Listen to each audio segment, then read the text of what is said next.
have learned legislating our garden we must cultivate, and whether hot or cold the season, live a quiet life of reason.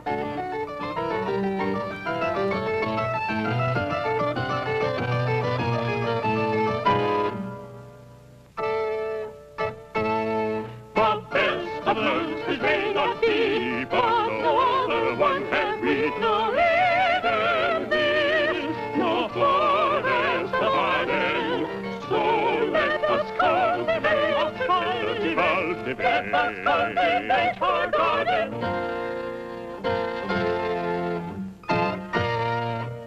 In 1759, the great French philosopher Voltaire published his satirical novel, Candide, an undisputed masterpiece of the 18th century. Candide, a masterpiece?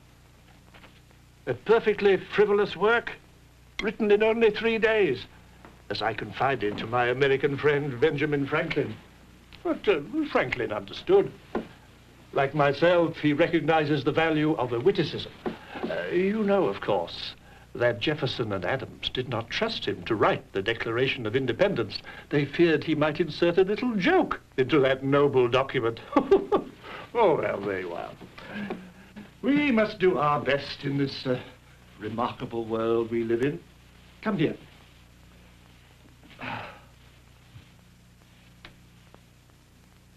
What do you see?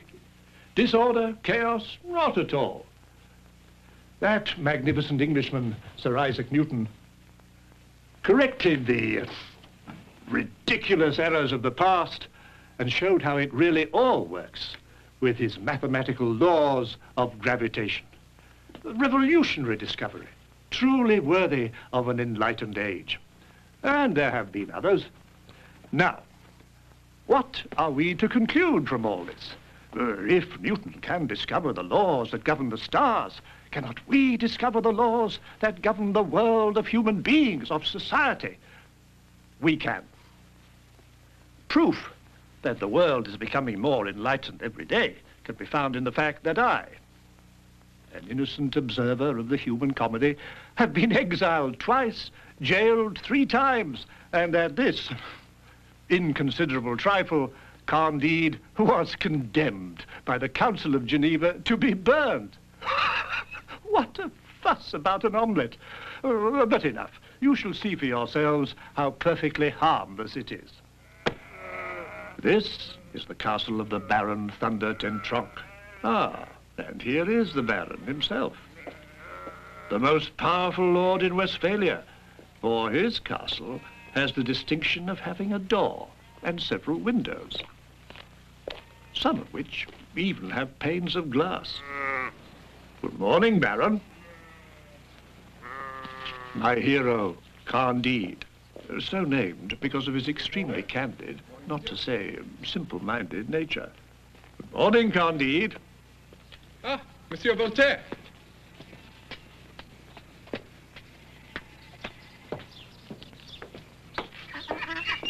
Good morning, Monsieur Voltaire. The good Dr. Pangloss. Among other things, Professor of Metaphysics and Candide's tutor. Ah, yes. My heroine, Good morning, the Monsieur. fair Cunegonde, Milord the Baron's daughter. Now, what harm, I ask you, could I possibly intend with such an innocent array of characters? Why should such a book be burned? In it, I have merely taken issue with the opinion of a fellow philosopher, the good Leibniz, a misguided German. Leibniz, you see, tells us that God, being perfect, created for us the best of all possible worlds. It is this ridiculous optimism which I have ridiculed in Candide, and for this the hangman condemns it to the flames. True, there are certain other matters that I take up, certain other follies and foibles of our age, but enough. You shall see for yourself. Ah, Pangloss, what a beautiful morning it is. Indeed, it could not be otherwise, Candide. And what a beautiful castle we live in. My boy, since stones were pawned to be quarried, and since my lord the Baron is the greatest baron in the province, it is inescapable that he should be the best housed and have the finest castle in the province, and hence in the world. Of course. He is so wise, the dear man. You were teaching me yesterday a lesson about spectacles. I wish to know more. It is clearly demonstrated that since everything was made for an end, everything must be for the best end. Noses were made to wear spectacles, legs were made to be breeched. Hence, we have breeches. There is no cause without an effect, and everything is for the best in this best of all possible worlds. Anyone who says otherwise talks nonsense. Since everything is for some purpose, my dear teacher, tell me, what is the fair Cunegonde for?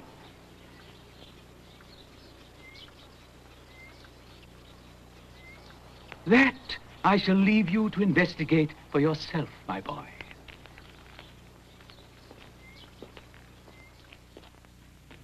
You are now about to witness a splendid example of cause and effect.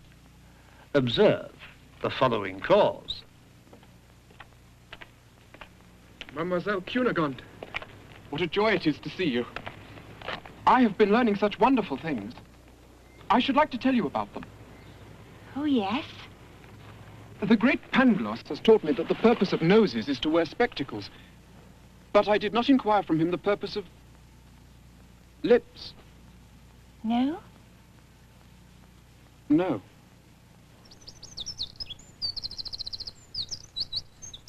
Father! Out of my castle! But, my lord, I love Cunegonde. Love her? I shall love her forever, my lord. Forever? I wish to marry Marry her? You? Marry a daughter of the great house of Thunder ten Tronsk? A German baron whose daughter has 72 quarterings on her coat of arms? I realize, my lord, that my own origins are somewhat obscure. Nevertheless, my tutor, the good Dr. Pangloss, has taught me that all men are equal. All men are equal? Yes, my lord. Equal? Well, that is what I have been told, my Out! lord. Be gone! Be gone! Be alone! Boom! Out of my castle! Out of Westphalia! Out of the state! Out of Germany! And do not ever come back! But, my lord, I love Cunegonde. Love her? I shall love her forever, my lord. Forever? I wish to marry her. Marry her? You? Marry a daughter of the great house of Thunder ten Tronsk? A German baron whose daughter has 72 quarterings on her coat of arms? I realize, my lord, that my own origins are somewhat obscure. Nevertheless, my tutor, the good Dr. Pangloss, has taught me that all men are equal. All men are equal? Yes, my lord. Equal? Well, that is what I have been told, my lord. Be gone! Be gone! Be alone! Boom! Out of my castle! Out of Westphalia! Out of the state! Out of Germany! And do not ever come back!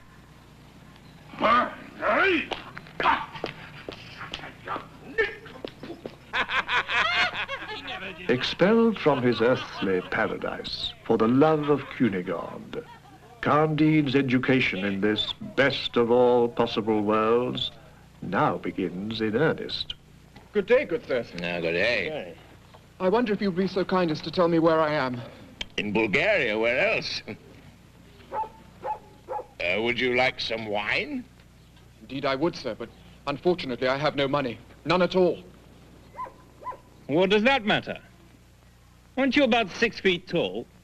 Yes, gentlemen, that is my height exactly. Then sit down, have a drink. Anna, another goblet. How kind. Not at all.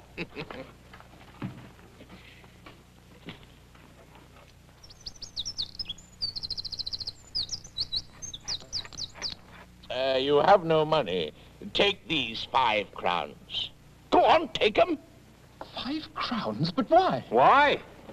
Men are made to help one another. Well, that is what Monsieur Pangloss always told me. I can see now that it must be true. Of course it is. And we can see that you are a gentleman who loves tenderly. Oh, I do love tenderly. A girl, the fair... No. We're asking whether you love the king of the Bulgarians tenderly. But how can I? I've never seen him. What? Why, he's the most gracious of kings, and you must drink his health. Oh, gladly, gentlemen, gladly. Gladly. To the King of the Bulgarians. Enough! But, sir! That is sufficient. You have accepted the king's money, and you have drunk his health, which automatically makes you a soldier in his glorious army. What?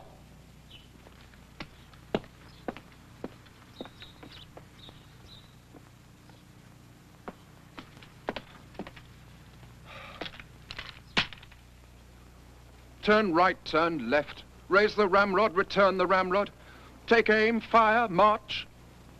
The first day of drilling, they gave me 30 lashes with a whip. The next day, I drilled a little less badly and got only 29. I wonder what would happen if I were to march straight ahead while no one was looking. After all, the great Pangloss has taught me that it is a privilege of the race of humans to use their legs as they please.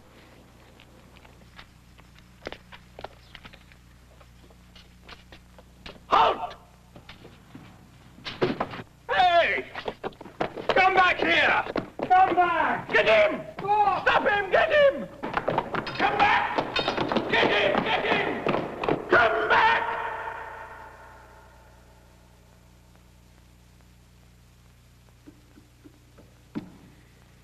Candide, you have been found guilty of attempted desertion of the army of the King of Bulgaria. Your judges recognize that you have complete liberty of choice, and we offer you a choice of punishment. Would you rather be lashed 36 times by the entire regiment of 2,000 men? Or do you prefer a dozen bullets in the brain? Begging your pardon, Your Excellencies, but the great Pangloss always taught me that men have free will, and it is my will to choose neither punishment. I won't show you the painful scene that follows. Suffice it to say that Candide's wounds were nicely healed by the time the King of the Bulgarians went to war. Now, I have done a great deal of thinking about this subject of war, since it appears to be such a popular pastime in every age. Perhaps the most wonderful thing about it all is that each side has its colors blessed by willing priests and solemnly invokes God before going off to exterminate his neighbor. Interestingly enough, I have noticed that God seems always to be on the side of the biggest battalions.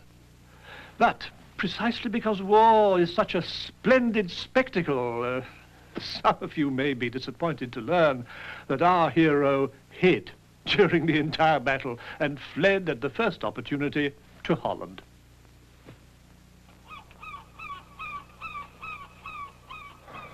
My last crust of bread. 11 guilder left. I wonder what my dear teacher, Professor Pangloss, would say if he could see me now.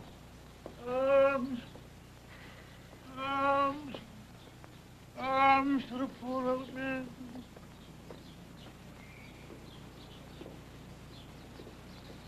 Arms for the poor old man. Good man, you look even more miserable than I. Here, take these. Is it true? Can it be true, Pangloss? Candide.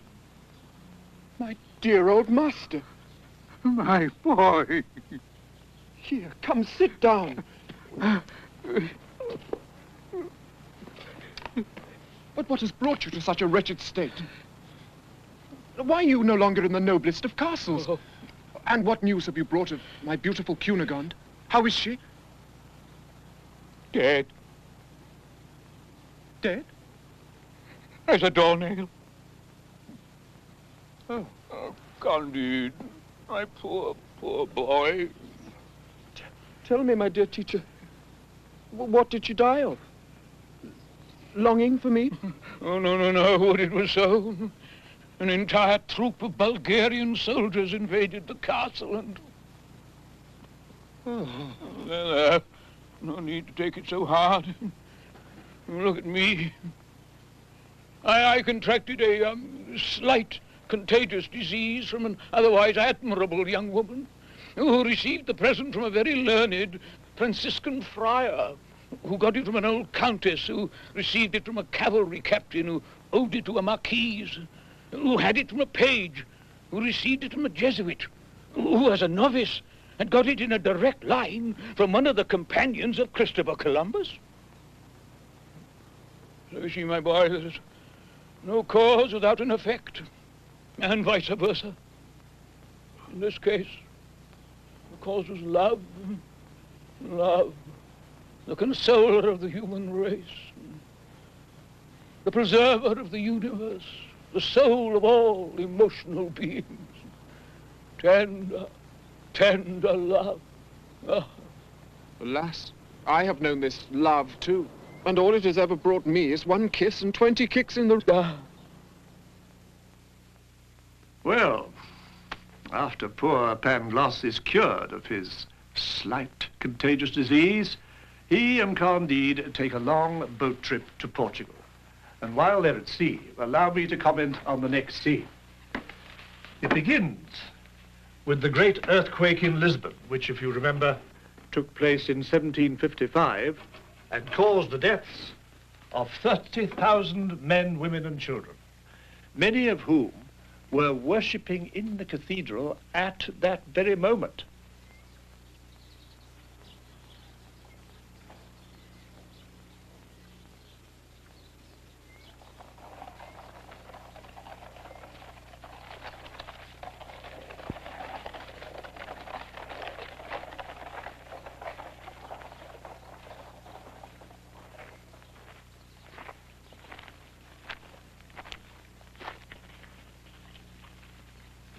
Ah, Pangloss, here we are in the great city of Lisbon, safe at last. Yes, Candide. As I told you, everything is for the best.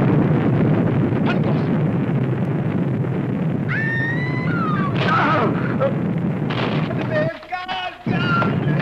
Oh, quickly, come away. An earthquake! Don't be like... Away, Candide. Do not be alarmed. Everything is for the best in this best of all possible world. Candide!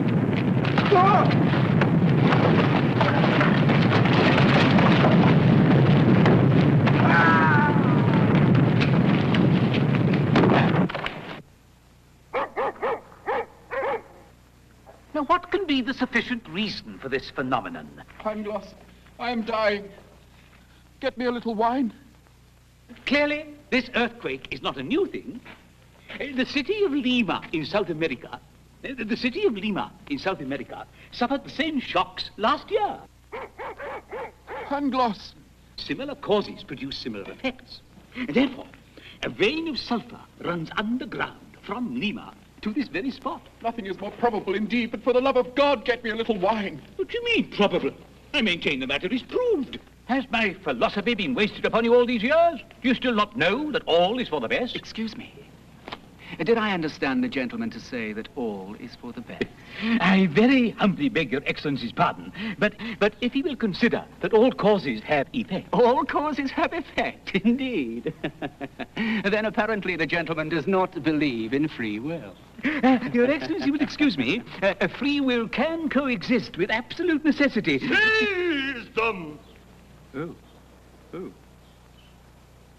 Miserere sub codine benedictus pax vobiscum et pluribus unam, etc., etc.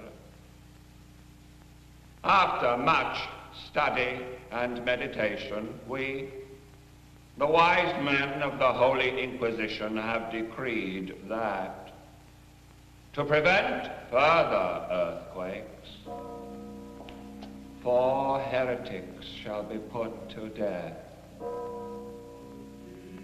1 Sicilian.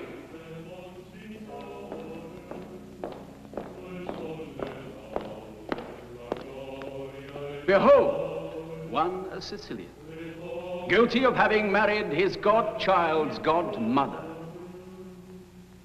To be burned at the stake.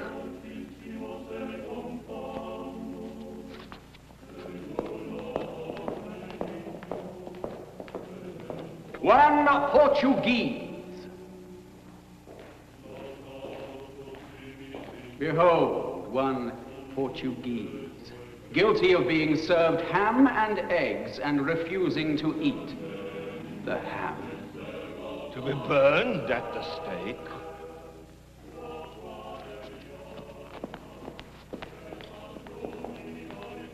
One philosopher,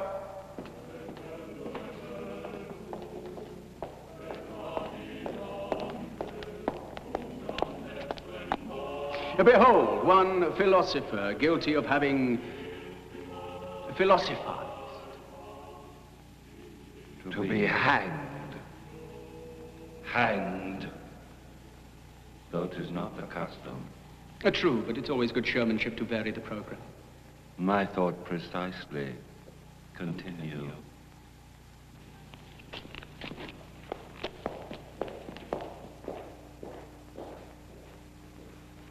The philosopher's pupil.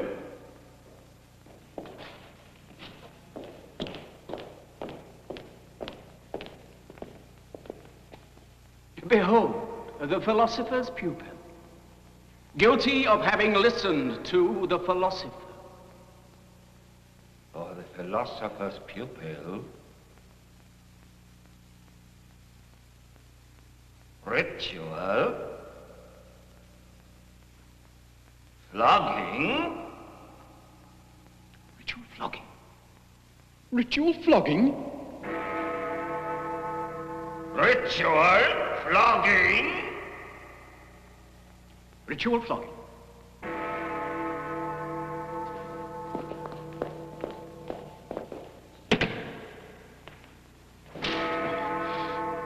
If this is the best of all possible worlds, what must the others be like?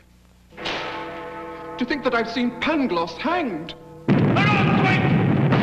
Impossible! The Inquisition has decreed that earthquakes shall be banned forever! Oh!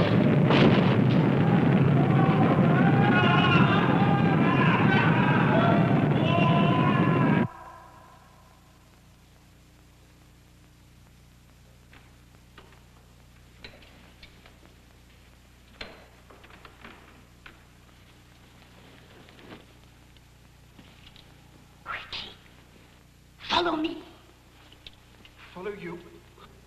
Do not ask questions. Take this sword. Quick, follow.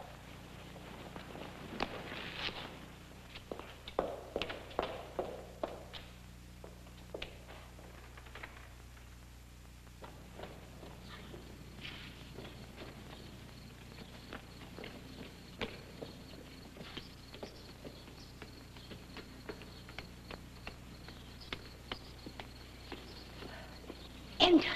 My lady. No, no. It is not my hand you should kiss. Take courage and enter.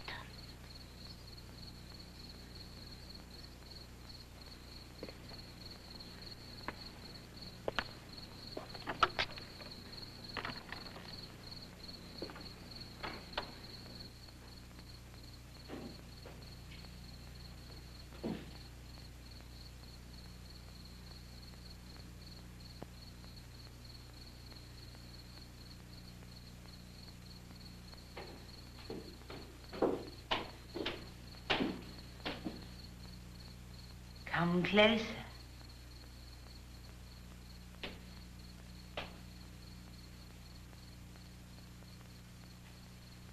Closer.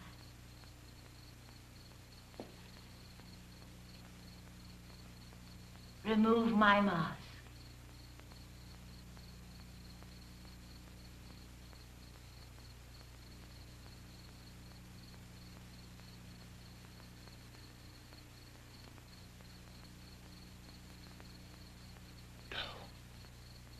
Can it be? Yes, it is. Cunigund! Cunigund, my darling, it is Saturday. I've made it, Cunegonda. It's still Friday. Saturday, your watch is slow. It's Friday, your watch is fast. Saturday, Friday. Saturday, Friday. Saturday, Friday. Saturday, Friday. Saturday, Saturday. Good sirs. Saturday. Good sirs! Good sirs! I beg to inform you that you're in the private boudoir of my fiancée. Fiancé? I never agreed to a third party. Nor I. You? Well, you escaped the flogging today, but this time I'll have you burned to a crisp. Now, if Pangloss had not been hanged, he would have given me excellent advice in this extremity. But alas, I'm alone. I've just been flogged. I'm about to be burned by the Inquisition. I'm passionately in love, madly jealous, and though I am the mildest of creatures, I think I'm going to commit a double murder.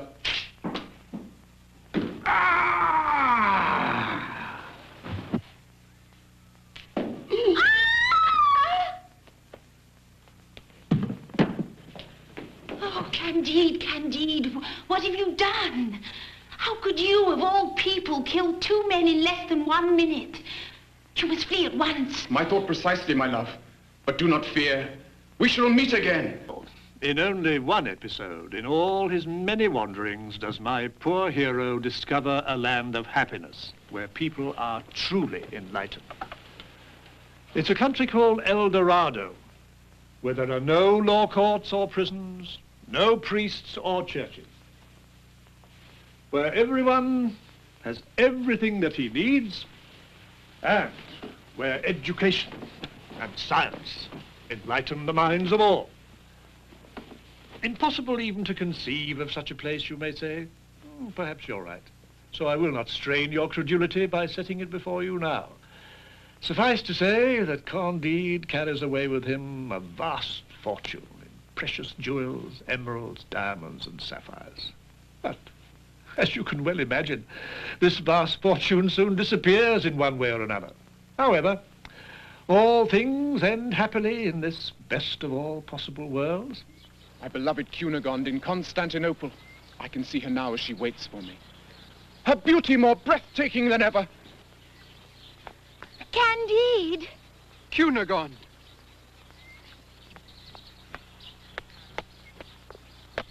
Candide, my love. Cunegonde? My love?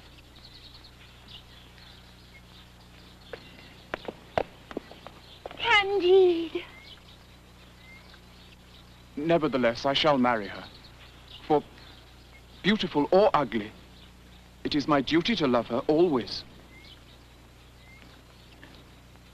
Oh, there is one thing I should explain. Cunegonde does not know that she has grown ugly. No one has ever told her.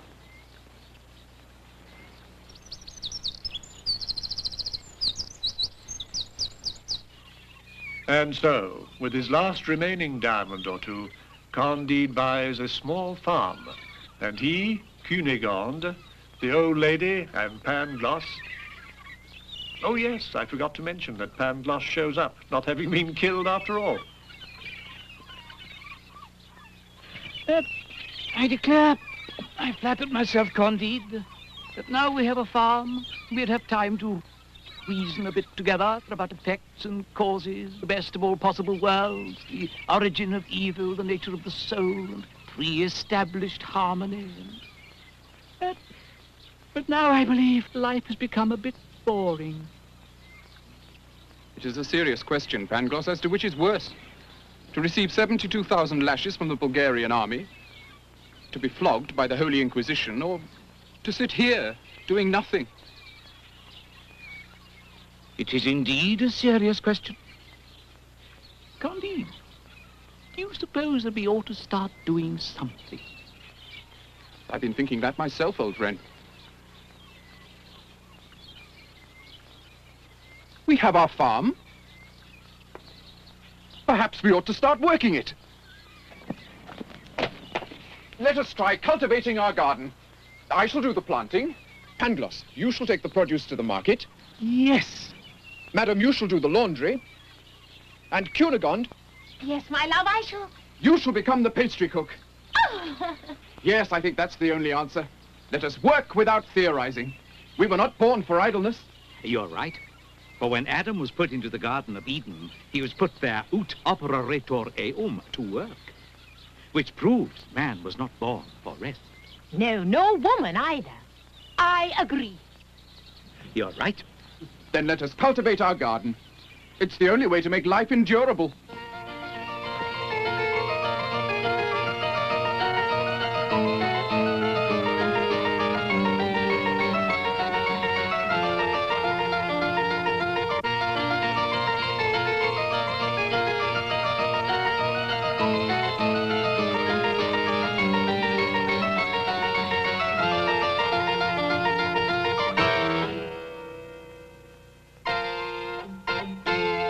We all have learned at this late date our garden we must cultivate and plant a heart or sow the seed and live the quiet life of reason.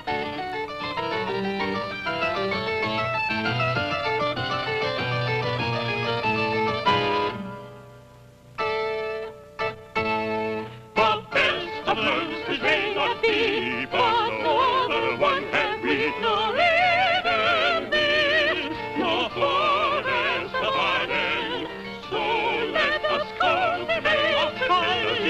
Let us cultivate our garden.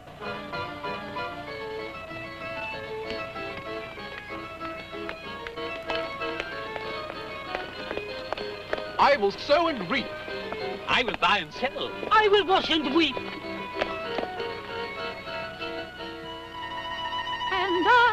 I will bake.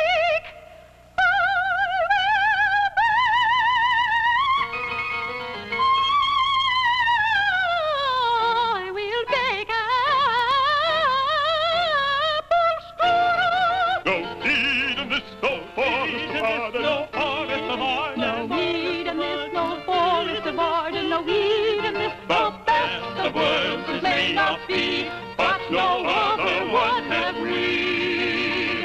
No weed in this, no forest or garden, so let us cultivate our garden.